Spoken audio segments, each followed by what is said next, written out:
As I mentioned earlier in my opening, and as I've alluded to during the course of this conversation, I try to be accessible. I'm out there. I hit all kinds of neighborhood meetings. I hit all kinds of public forums. I'm out morning, noon, and night, talking with voters, connecting with voters, and working with voters to get their concerns addressed at the State House.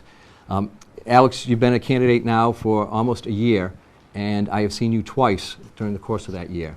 I haven't seen you at town meetings. I haven't seen you at neighborhood meetings. You're concerned about transportation. I haven't seen you at the neighborhood meetings relative to the Red Line reconstruction.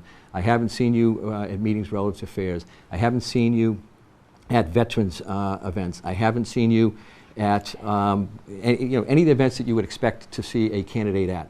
I haven't seen you. I've seen you twice in the last year.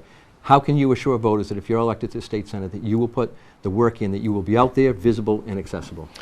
Mr. Mendez, you have 2 minutes to reply. He only really tries to be visible.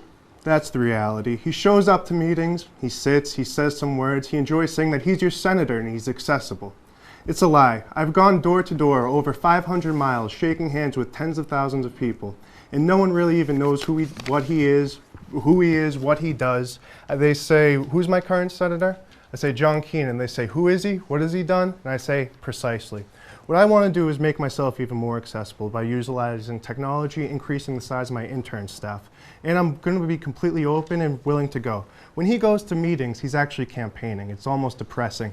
I saw him go to a millennials initiative where instead of talking about serious issues like student debt, parking in the city, why a girl had to move her business to Dorchester and not keep it in Quincy with all this economic development happening. Instead, he ignored all those issues, absolutely ignored all those issues, and instead said, "Well, what do you guys do about Twitter? Do you guys read the articles or do you guys click on the headlines?" I can't tell you how depressing that was if that was the leadership we see at meetings. Like I said, the other meeting he went to was the tirade about anti-cannabis, which was ludicrous. And then what I intend to do is do more and more. I'm always accessible. Always responsive to emails. I even have my personal cell phone number up on the website, and I always answer the calls. Yeah, so I'll definitely be accessible. It's part of the job. You haven't seen me because my job isn't campaigning. His job is to reach out to people. So if I'm not doing it, it's because I'm working out somewhere behind cameras. He likes to be in front of cameras. He's been doing the shoveling at the groundbreakings, whatever, taking credit for other people's work. So yeah, I intend that I can actually do a better job than him than simply showing up to meetings and asking you what you read on Twitter.